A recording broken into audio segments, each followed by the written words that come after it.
Reptiles are abhorrent because of their cold body, pale color, cartilaginous skeleton, filthy skin, fierce aspect, calculating eye, offensive smell, harsh voice, squalid habitation, and terrible venom. Wherefore their creator has not exerted his powers to make many of them. Linnaeus, 1797. You cannot recall a new form of life. Erwin Chargaff, 1972.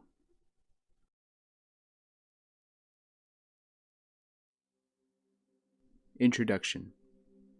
The Ingen Incident. The late 20th century has witnessed a scientific gold rush of astonishing proportions, the headlong and furious haste to commercialize genetic engineering.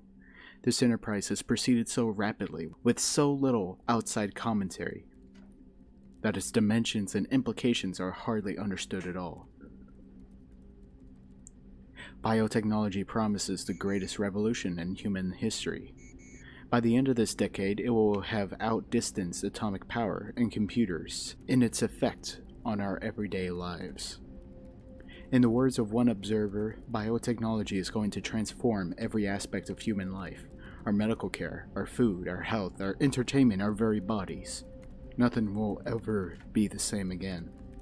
It's literally going to change the face of the planet.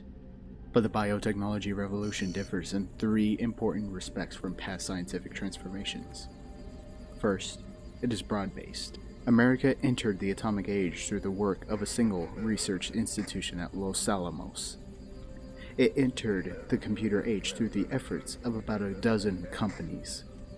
But biotechnology research is now carried out in more than 2,000 laboratories in America alone. 500 corporations spend $5 billion a year on this technology. Second, much of the research is thoughtless or frivolous. Efforts to engineer paler trout for better visibility in the stream, square trees for easier lumbering, and injectable scent cells so you'll always smell of your favorite perfume. May seem like a joke, but they are not. Indeed, the fact that biotechnology can be applied to the industries traditionally subject to the vagrancies of fashion, such as cosmetics and leisure activities, heightens concern about the whimsical use of this powerful new technology. Third, the work is uncontrolled. No one supervises it. No federal law regulates it. There's no coherent government policy in America or anywhere else in the world, and because the products of biotechnology range from drugs to farm crops to artificial snow, an intelligent policy is difficult. But most disturbing is the fact that no watchdogs are found among scientists themselves. It is remarkable that nearly every scientist in genetics research is also engaged in the commerce of biotechnology. There are no detached observers. Everybody has a stake. The commercialization of molecular biology is the most stunning ethical event in the history of science, and it has happened with astonishing speed. For 400 years since Galileo, science has always proceeded as a free and open inquiry into the workings of nature. Scientists have always ignored national boundaries, holding themselves above the transitory concerns of politics and even wars. Scientists have always rebelled against secrecy in research, and have even frowned on the idea of patenting their discoveries. The discoveries of scientists did indeed have a peculiarly selfless quality. When in 1953 two young researchers in England, James Watson and Francis Crick, deciphered the structure of DNA, their work was hailed as a triumph of the human spirit, of the centuries-old quest to understand the universe in a scientific way. It was confidently expected that their discovery would be selflessly extended to the greater benefit of mankind. Yet, that did not happen. 30 years later, nearly all of Watson and Crick's scientific colleagues were engaged in another sort of enterprise entirely. Research in molecular genetics has become a vast multi-billion-dollar commercial undertaking, and its origins can be traced not to 1953, but to April 1976. That was the date of a now famous meeting in which Robert Swanson, a venture capitalist, approached Herbert Boyer, a biochemist at the University of California. The two men agreed to found a commercial company to exploit Boyer's gene splicing techniques. Their new company, Genetitech, quickly became the largest and most successful of the genetic engineering startups. Suddenly, it seemed as if everyone wanted to become rich. New companies were announced almost weekly, and scientists flocked to exploit genetic research. By 1986, at least 362 scientists, including 64 in the National Academy, sat on the advisory boards of biotech firms. The number of those who held equity positions or consultancies was several times greater. It is necessary to emphasize how significant this shift in attitude actually was. In the past, pure scientists took a snobbish view of business. They saw the pursuit of money as intellectually uninteresting, suited only to shopkeepers. And to do research for industry, even at the prestigious Bell or IBM labs, was only for those who couldn't get a university appointment. Thus, the attitude of pure scientists was fundamentally critical towards the work of applied scientists and to industry in general. Their long-standing antagonism kept university scientists free of the contaminating industry ties, and whenever debate arose about technological matters, disinterested scientists were available to discuss the issues at the highest levels. But that is no longer true. There are very few molecular biologists and very few research institutions without commercial affiliations. The old days are gone. Genetic research continues at a more furious pace than ever, but it is done in secret, and in haste, and for profit. In this commercial climate, it is probably inevitable that a company as ambitious as International Genetic Technologies Incorporated of Palo Alto would arise. It is equally unsurprising that the genetic crisis it created should go unreported. After all, Ingen's research was conducted in secret. The actual incident occurred in the most remote region of Central America, and fewer than 20 people were there to witness it. Of those, only a handful survived. Even at the end, when International Genetic Technologies filed for Chapter 11 protection in San Francisco Superior Court on October 5, 1989, the proceedings drew little press attention. It appeared so ordinary. Ingen was the third small American bioengineering company to fail that year, and the seventh since 1986. Few court documents were made public, since the creditors were Japanese investment consortia, such as Hamagura and Dansaka, companies which traditionally shun publicity. To avoid unnecessary disclosure, Daniel Ross of Cohen, Swain and Ross, counsel for Ingen, also represented the Japanese investors, and the rather unusual petition of the Vice Consul of Costa Rica was heard behind closed doors. Thus, it is not surprising that within a month the problems of Ingen were quietly and amicably settled. Parties to that settlement, including the Distinguished Scientific Board of Advisors, signed a non-disclosure agreement, and none will speak about what happened. But many of the principal figures in the Ingen Incident are not signatories, and were willing to discuss the remarkable events leading up to those final 2 days. In August 1989, on a remote island off the west coast of Costa Rica.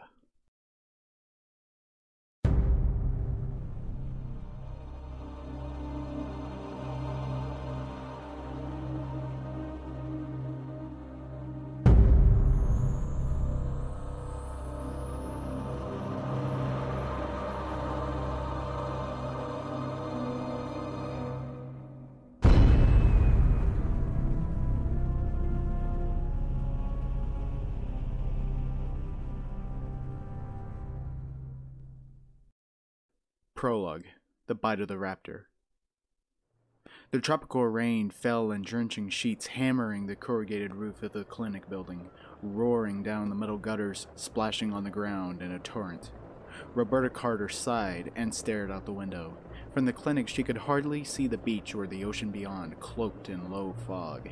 This wasn't what she had expected when she had come to the fishing village of Bahia Nosco on the west coast of Costa Rica to spend 2 months as a visiting physician. Bobby Carter had expected sun and relaxation after 2 grueling years of residency in emergency medicine at Michael Reese in Chicago.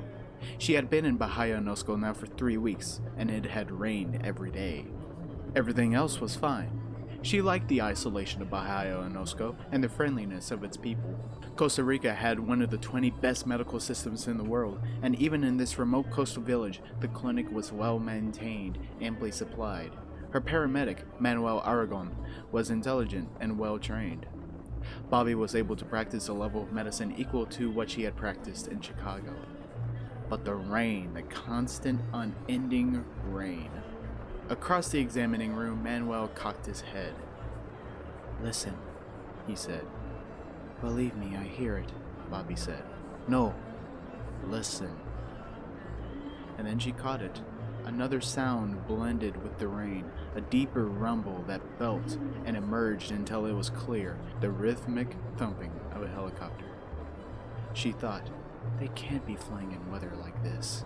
But the sound built steadily, and then the helicopter burst low through the ocean fog and roared overhead, circled and came back. She saw the helicopter swing back over the water near the fishing boats, then case sideways to the rickety wooden dock and back towards the beach.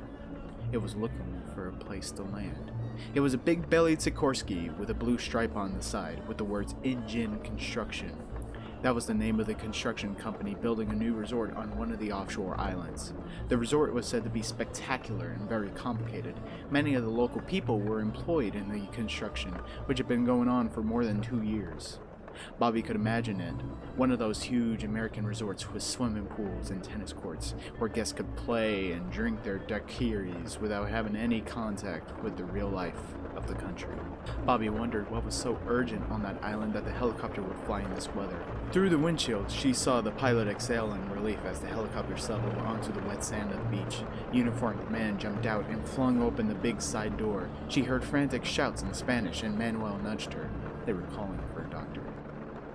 2 black crewmen carried a limp body towards her, while a white man barked orders. The white man had a yellow slicker. Red hair appeared around the edges of his Mets baseball cap. "Is there a doctor here?" he called to her, and she ran up. "I'm Dr. Carter," she said. The rain fell in heavy drops, pounding her head and shoulders.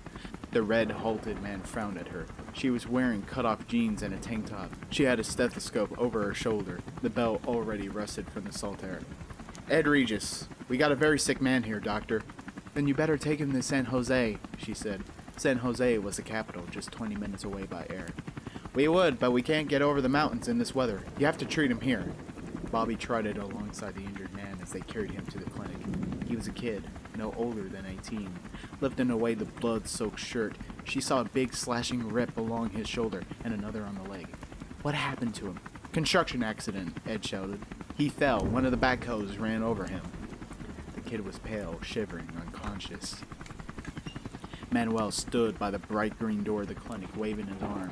The men brought the body through and set it on the table in the center of the room. Manuel started an intravenous line, and Bobby swung the light over the kid and bent to examine the wounds.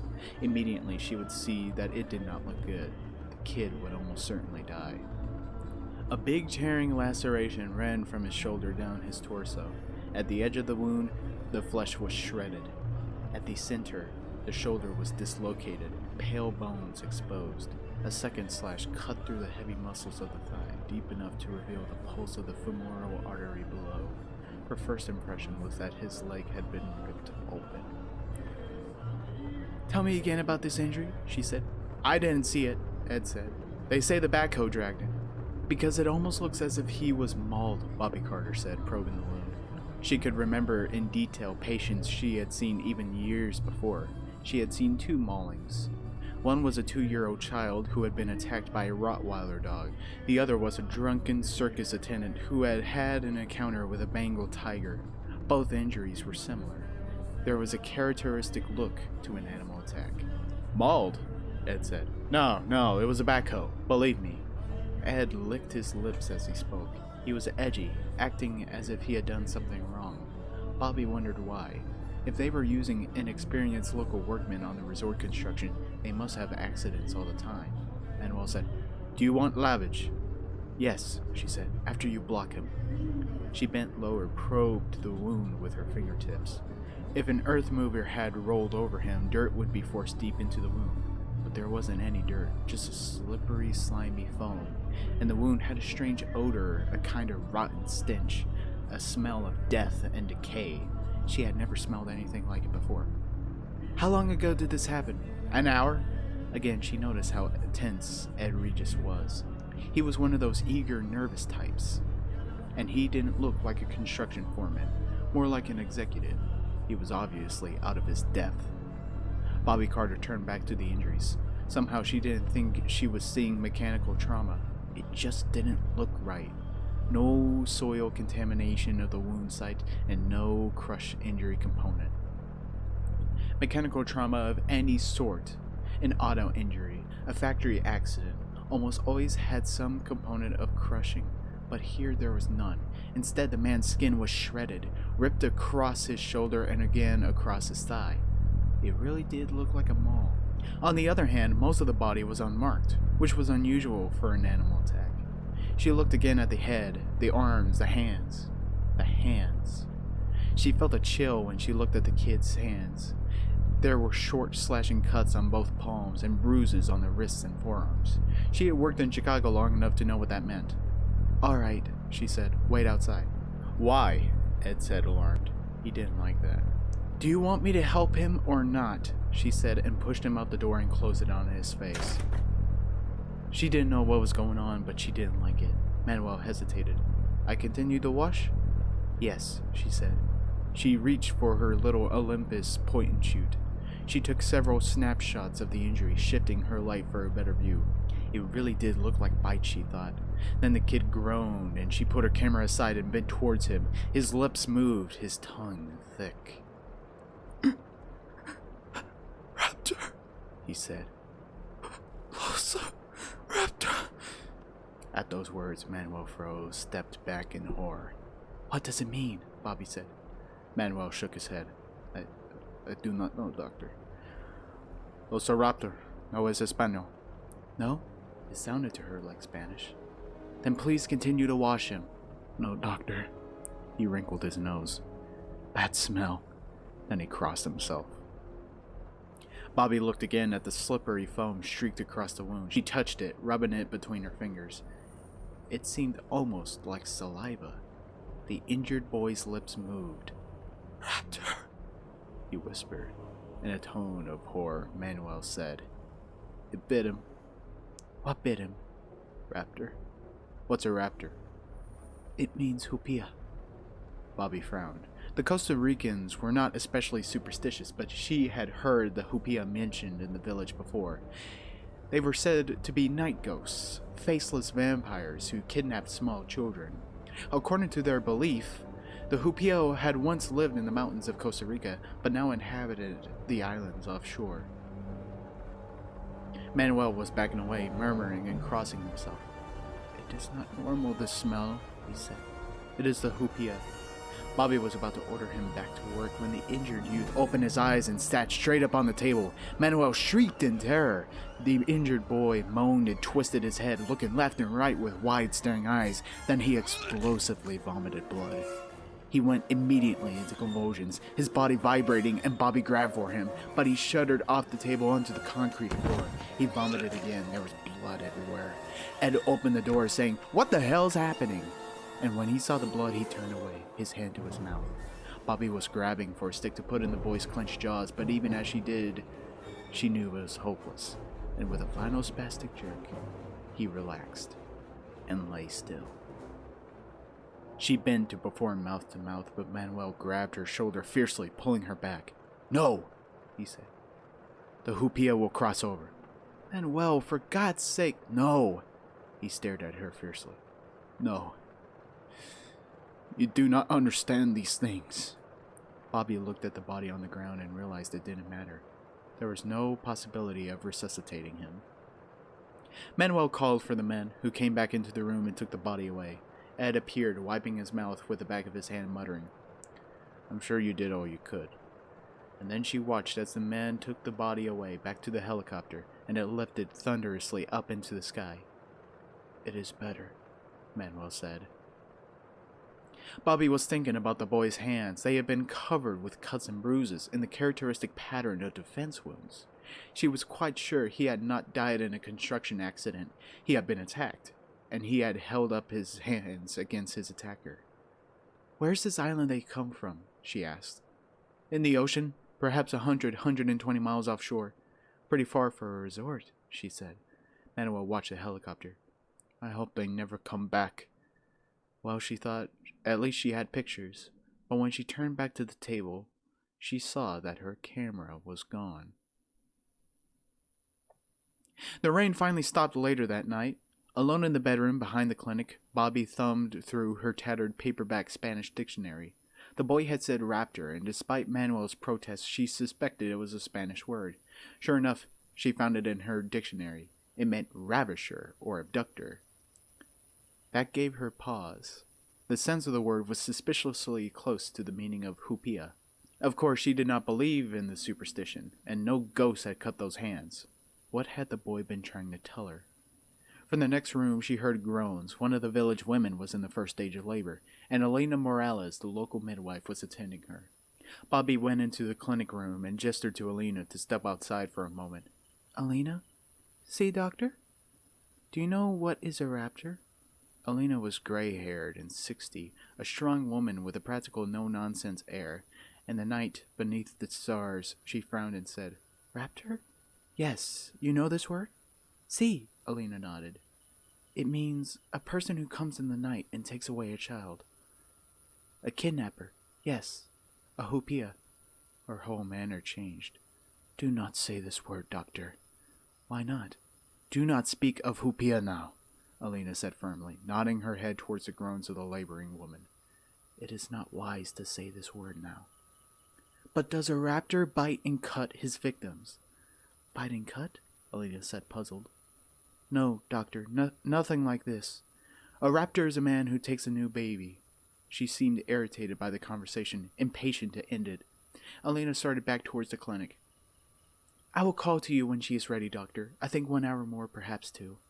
Bobby looked to the stars and listened to the peaceful lapping of the surf at the shore. In the darkness, she saw the shadows of the fishing boats anchored offshore. The whole scene was quiet, so normal. She felt foolish to be talking of vampires and kidnapped babies. Bobby went back to her room, remembering again that Manuel had insisted it was not a Spanish word.